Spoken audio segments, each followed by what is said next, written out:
सबसे बड़ा काम नीतीश कुमार ने किया। उन्होंने ऑफिशियली अनाउंसमेंट कर दिया है कि मैंने इस्तीफा दे दिया है और अब मैं जो महागठबंधन है इससे बाहर हो गया हूँ। हम एक नया गठबंधन बना रहे हैं और एक नई सरकार बीजेपी जो बिहार में देंगे। अब वो बीजेपी के साथ जाएंगे, क्या करेंगे अभी स्पष्ट नहीं है, लेकिन बीजेपी के अलावा कोई दूसरा विकल्प उनके सामने मौजूद नहीं है फिलहाल। तो ऐसे बाद नीतीश कुमार कहीं ना कहीं ये बात मन में लेकर के चल रहे थे कि ये तमाम राजनीतिक दल प्रधानमंत्री पद के दावेदार के रूप में मेरे ही नाम को आगे करेंगे और इस बात का समर्थन लालू प्रसाद यादव यानी आरजेडी भी करती नजर आ रही थी, क्योंकि हिसाब साफ था कि अगर नीतीश कुमार प्रधानमंत्री पद के लिए आगे जाते हैं और अगर इंडिया गठबंधन लोकसभा चुनाव जीत जाता है तो बिहार के मुख्यमंत्री की जो कुर्सी है वो खाली हो जाएगी और उस कुर्सी को यहाँ पर भरने का काम करेंगे तेजस्वी यादव। जो है भले ही वो पहले की तरह जो है पलड़ा बदल रहे हैं, लेकिन लोगों के जहन में अब एक सवाल ये है, भारतीय जनता पार्टी के जो समर्थक हैं या जो जेडीयू के समर्थक हैं वो भी सोच करके वोट करेंगे कि क्या नीतीश कुमार आज भारतीय जनता पार्टी के साथ जो खड़े नजर आते हैं आने वाले 1 साल के बाद क्या वो बीजेपी के साथ ही रहेंगे। ये एक बड़ा सवाल है।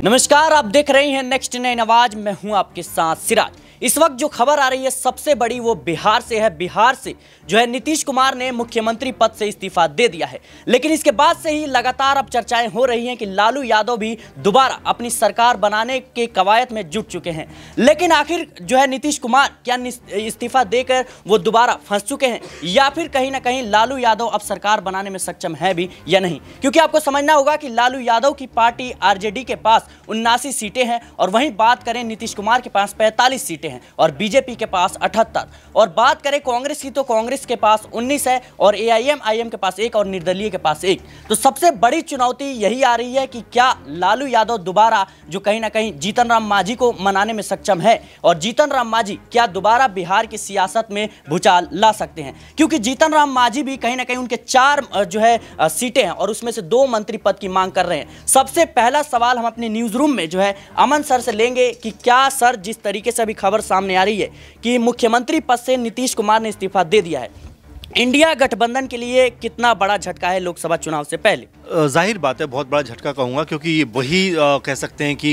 इसके बनाने उसको बनाने वाले थे और वही उसको तुरंत तैयार करके आगे बढ़ाने वाले थे। लेकिन जिस तरह से गठबंधन आगे बढ़ा था, जिस तरह से इंडी गठबंधन को लेकर तमाम सारी बातें उठी थी कि क्या ये बहुत आगे तक चल पाएगा, उसको लेकर भी संशय था। और अब जाकर वो चीज़ लगभग कन्फर्म हो गई कि अब ये गठबंधन जो है वो लगभग ख़त्म की और तरफ है, समाप्ति की ओर है। क्योंकि न सिर्फ नीतीश कुमार बल्कि ममता बनर्जी, आम आदमी पार्टी, तमाम सारे दल जो हैं वो अपनी ही तरह से आप आगे बढ़ते हुए नजर आ रहे हैं। इसमें सबसे बड़ा काम नीतीश कुमार ने किया। उन्होंने ऑफिशियली अनाउंसमेंट कर दिया है कि मैंने इस्तीफा दे दिया है और अब मैं जो महागठबंधन है इससे बाहर हो गया हूँ। हम एक नया गठबंधन बना रहे हैं और एक नई सरकार बीजेपी जो बिहार में देंगे। अब वो बीजेपी के साथ जाएंगे, क्या करेंगे अभी स्पष्ट नहीं है, लेकिन बीजेपी के अलावा कोई दूसरा विकल्प उनके सामने मौजूद नहीं है फिलहाल। तो ऐसे में बिल्कुल ये संभव है कि बीजेपी के साथ वो सरकार बनाते हुए नजर आएंगे। लेकिन क्या होगा, किस तरह से उनकी सरकार चलेगी, क्योंकि वो कह रहे हैं कि काम ना होने की वजह से मुझे तकलीफ हो रही थी। तो क्या बीजेपी के रहते वो काम कर पाएंगे? बीजेपी के आने से जो नीतीश कुमार है उनको एक बार फिर से कह सकते हैं बिहार में बेहतर काम करने का मौका मिलेगा। अगर उनको काम करने का मौका मिलेगा तो क्या बिहार को विशेष राज्य का दर्जा जो लगातार मांग उठती रही है क्या वो दिला पाएंगे? तो ऐसे कई सारे सवाल हैं जो अब उठकर सामने खड़े हो गए हैं। तो ऐसे में नीतीश कुमार को लेकर अब जो कहा जा रहा था कि वो पलटी मारेंगे, पलटीबाज आदमी हैं, लगातार 2 साल के अंदर अपने जो सरकारों को बदलते रहते हैं, ट्राई करते रहते हैं। तो कुल मिलाकर अब स्थिति बड़ी अजीबोगरीब बिहार के लिहाज से हो गई, क्योंकि यही नीतीश कभी बीजेपी के लिए ख़राब बोलते हैं, कभी आरजेडी को ख़राब बोलते हैं और कभी किसी और को ख़राब बोलते हैं। लेकिन जनता क्या सही समझे? देखिए, बिल्कुल जनता यही समझेगी कि खुद को ठगा हुआ से महसूस कर रही है कि आखिर किस तरह का जो राज है वो बिहार में चलता हुआ नजर आ रहा है। क्योंकि नीतीश कुमार पूरे बिहार में जिस तरह हलचल पैदा कर रहे हैं वो अपने आप में बेहद हैरान करने वाला विषय बन गया है कि आखिर क्या सत्ता के लिए वो खिलवाड़ करते हुए नजर आएंगे और इस गठबंधन से उस गठबंधन क्या यही करते हुए नजर आएंगे? क्या वाकई वो बिहार का विकास कर पाएंगे? कई सारे सवाल हैं जो अब उठ के सामने आ गए हैं और नीतीश कुमार की राजनीति भी मेरे ख्याल से अब जो है सवालों के घेरे में है कि क्या वो सिर्फ सत्ता के लिए राजनीति कर रहे हैं और क्या उनका मकसद सिर्फ पद को हासिल करना है। जी बिल्कुल, कहीं ना कहीं। लेकिन मेरा अगला सवाल रहेगा कि जिस तरीके से नीतीश कुमार ने इस्तीफा दे दिया है, लेकिन लालू यादव भी पुराने खिलाड़ी हैं राजनीति के, और वह भी जो है जीतन राम मांझी को मनाने के प्रयास में जुट गए हैं। एक तरफ जीतन राम मांझी यह दावा कर रहे हैं, मांग कर रहे हैं कि उन्हें जो 4 सीटें हैं उनकी, उसमें से 2 मंत्री पद उन्हें मिलने चाहिए। ऐसे में जो है एक बड़ा सवाल है कि क्या लालू यादव दोबारा जो है कहीं ना कहीं बिहार में सरकार जो है बना पाएंगे? जी बिल्कुल, अगर सरकार नहीं भी बना पाए तो बीजेपी के लिए भी मुश्किल यहाँ पर ये हो जाएगा, क्योंकि बीजेपी के लिहाज से ये कहा जा रहा है कि 2 डिप्टी सीएम उनकी तरफ से होंगे। सुशील मोदी का नाम सबसे बड़ा हो सकता है, इसके अलावा रेणु देवी का नाम चल ही रहा है, वहीं मांझी का भी नाम आ रहा है, चिराग पासवान का भी नाम आ रहा है। तो ये बड़ी अजीबोगरीब जो है स्थिति बनती चली जा रही है कि बीजेपी आखिर क्या करेगी सत्ता पाने के लिए। क्या वो अपने बड़े नेताओं को भी दरकिनार कर देगी जैसा वो पहले भी करती रही है? तो कुल मिलाकर बड़ी असहज स्थिति है इस समय बिहार में, और खासकर बिहार में हम बीजेपी के एंगल से अगर बात करें तो आने वाला लोकसभा चुनाव उनके सामने है। वो जो गुणागणित है उसको लेकर लगातार परेशान भी होंगे कि किस तरह से वहाँ पर जो 40 सीटें हैं वो उनके पाले में आए, क्योंकि अगर बीते 2019 की बात करें तो 39 सीटें लगभग बीजेपी की कह सकते हैं एनडीए के पास आई हुई थी, और यही एक बार फिर से कह सकते हैं कि वही पुराना जो 2019 में था वही पुराना समय एक बार फिर से बीजेपी के लिए है। तो कुल मिलाकर स्थिति बड़ी अजीबोगरीब है, बड़ी कह सकते हैं हैरान करने वाली है। लेकिन फिलहाल सच ये है कि बिहार में एक बार फिर से सरकार गिर गई है और नीतीश कुमार एक बार फिर से नए विकल्प की तलाश में अब वो बीजेपी है किस तरह से काम करेंगे, और क्या आरजेडी इतनी आसानी से सब कुछ छोड़ देगी, या आरजेडी के पास भी अभी कोई ऐसा फॉर्मूला है कि वो सरकार में दोबारा वापसी कर ले? जी बिल्कुल, कहीं ना कहीं नीतीश कुमार ने इस्तीफा दिया है, लेकिन सवाल यही उठ रहा है कि आखिर नीतीश कुमार जो है कब से इसकी शुरुआत की, क्योंकि आपको समझना होगा कि जिस तरीके से इंडिया गठबंधन की चौथी बैठक हुई थी और उसके बाद से संयोजक पद के लिए कहीं ना कहीं और प्रधानमंत्री जो चेहरा है उसके लिए कहीं ना कहीं ममता बनर्जी ने मल्लिकार्जुन खड़गे का नाम आगे किया था। उसके बाद से ही नीतीश कुमार लगातार नाराज होते हुए देखे जा सकते हैं, और वो बैठक छोड़कर प्रेस से भी बात नहीं करते हैं और भाग जाते हैं। क्या उसकी शुरुआत जो है वहीं से हुई? मेरा अगला सवाल अक्षय से रहेगा कि अक्षय, जिस तरीके से हम देख रहे हैं कि नीतीश कुमार ने इस्तीफा दे दिया है और खबरें सामने लगातार आ रही थी कि वो कभी भी बीजेपी के साथ जो है जा सकते हैं, ऐसे में मेरा सवाल रहेगा कि कब से इस आग की शुरुआत हुई, कब से जो है इसकी धुएं उठने शुरू हो गए थे? देखिए सिराज, यहाँ पर जिस तरीके से ये 19 दिसंबर की बैठक हुई थी इंडिया गठबंधन की दिल्ली वाली बैठक, वही बैठक थी जहाँ पर नीतीश कुमार की नाराजगी इंडिया गठबंधन से इतनी ज़्यादा देखने को मिली कि यहाँ कहा गया कि नीतीश कुमार बैठक को बीच में छोड़कर चल दिए थे। अब इसकी प्रमुख वजह यही रही थी कि नीतीश कुमार को संयोजक बनाने के लिए भी जो तमाम दल थे उन्होंने सहमति नहीं भरी थी, और इस बात को नहीं नकारा जा सकता कि जिस तरीके से इंडिया गठबंधन में 28 राजनीतिक दल, विपक्षी राजनीतिक दल एकजुट हुए थे, उसमें बड़ी भूमिका या नीतीश कुमार ने ही अदा की थी, या कहीं की प्रमुख भूमिका, क्योंकि नीतीश कुमार ही वे नेता थे जिन्होंने यहाँ पर कई राज्यों में दौरे किए। राज्यों में जो क्षेत्रीय दल है, चाहे वे सत्ताधारी पार्टी के रूप में हो, चाहे वे प्रमुख विपक्षी पार्टी के रूप में, चाहे यहाँ पर वे विपक्ष में किसी भी स्तर पर हो, जो प्रमुख विपक्षी दल भी हैं, यहाँ पर क्षेत्रीय दल है, तमाम दलों को एकजुट किया। यहाँ पर कांग्रेस भी रही, राष्ट्रीय स्तर के हिसाब से देखा जाए आम आदमी पार्टी भी रही, उसके बाद क्षेत्रीय दलों में यहाँ पर जो प्रमुख दल हैं, आम आदमी पार्टी के बाद यहाँ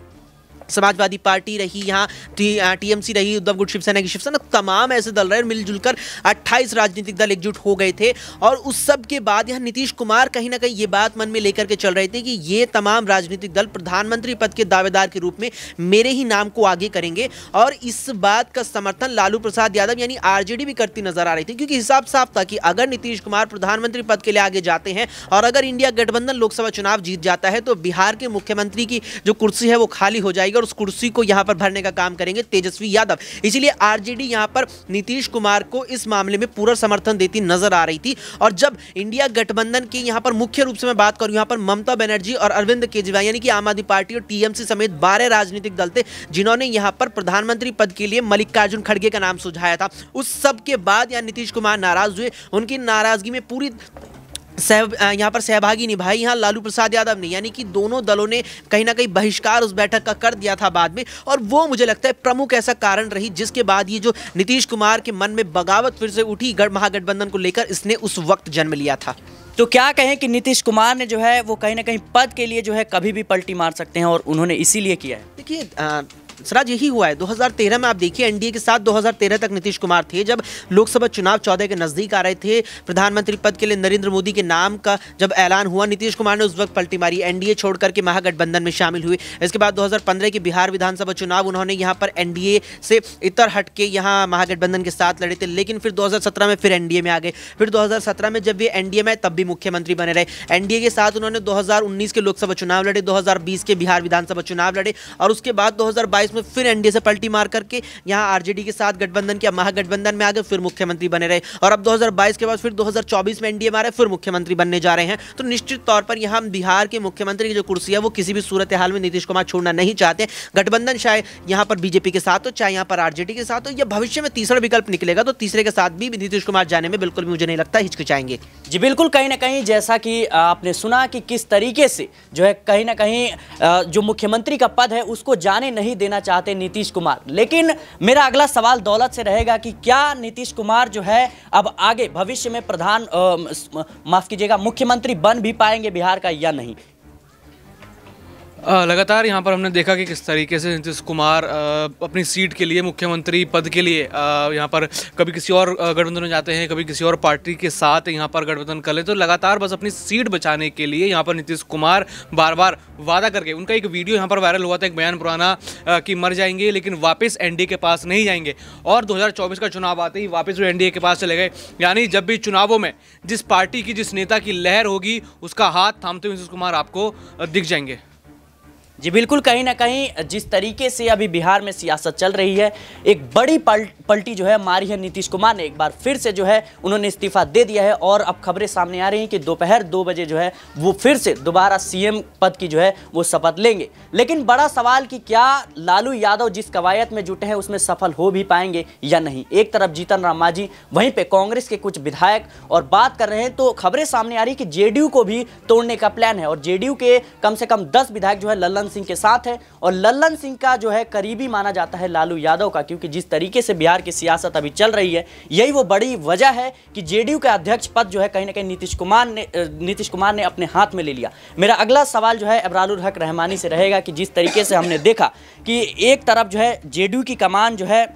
नीतीश कुमार ने अपने हाथ में ले लिया और दूसरी तरफ जो है अब इस्तीफा दे दिया, किस तरीके से देख रहे हैं? देखिए बिल्कुल, नीतीश कुमार जब ये आज जो वो इस्तीफा दे रहे हैं, नई सरकार का जब वो गठन करेंगे तो जाहिर सी बात है ये बात सच साबित हो गई कि लल्लन सिंह को लेकर के जो तमाम बातें चल रही थी या फिर ये जो कहा जा रहा था कि वो लालू प्रसाद यादव के करीब जा रहे हैं, वो तमाम बातों पर आज जो है वो मुहर लग गई है। लेकिन अब सवाल ये है कि नीतीश कुमार जो असुरक्षा के माहौल में जी रहे हैं या फिर वो ये जो सोच रहे हैं कि भारतीय जनता पार्टी की जो लहर चली है, भारतीय जनता पार्टी की जो हवा चली है, उस लहर में वो बिहार की राजनीति में जो है पहली जो है 2019 के लोकसभा चुनाव की तरह इस बार भी 16 सीटें जीत जाएंगे, वो बिल्कुल भी नहीं होने वाला है। क्योंकि इस बार जो है नीतीश कुमार जो है भले ही वो पहले की तरह जो है पलड़ा बदल रहे हैं, लेकिन लोगों के जहन में अब एक सवाल ये है, भारतीय जनता पार्टी के जो समर्थक हैं या जो जेडीयू के समर्थक हैं वो भी सोच करके वोट करेंगे कि क्या नीतीश कुमार आज भारतीय जनता पार्टी के साथ जो खड़े नजर आते हैं,